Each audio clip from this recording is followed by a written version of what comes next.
Well, I think that the commandment of Jesus to, love the Lord your God with everything that you have and then love your neighbor as yourself is obviously the foundation on which we live. And I think in the church world, I think we do a pretty good job with the first part of that. And I think loving our neighbors ourselves sometimes gets lost a little bit in the busyness, to your point, of our life. When I first settled on City of Refuge, I just started working through Scripture to find these foundational scriptures around caring for the poor and needy, the broken, the destitute. And there are 3 or 4 of those I'll share in my closing thoughts. Isaiah 58, the prophet, inspired by the Lord, just says, God's not impressed with your fast.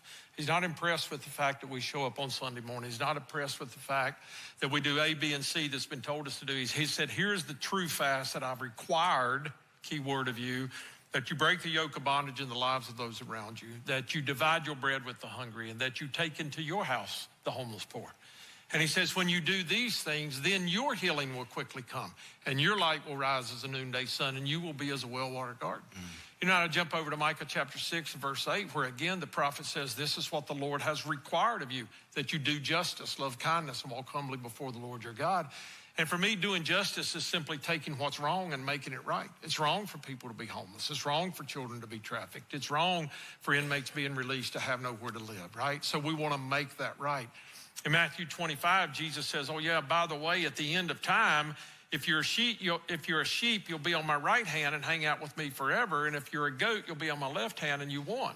And here's how you know if you're a sheep or a goat. If you give water to the thirsty and food to the hungry and clothes to the naked, and you visit the sick and the imprisoned, you're a sheep and we'll hang out forever. And if you don't, we won't. And in 1 John 3, 16, 17, and 18, the apostle says, hey, can you really say that the love of God abides in you? If you see your friend, your neighbor, your family member in need, and you have what it takes to meet their need, and you choose not to share it with them, can you truly say the love of God exists in you? And so I think as the church, as the body of believers, as those who have received the greatest gift of all, I think it's not only our opportunity, but our responsibility to now be vessels and to be rich by sharing in the lives of others. Wow. Thank you. Thank you.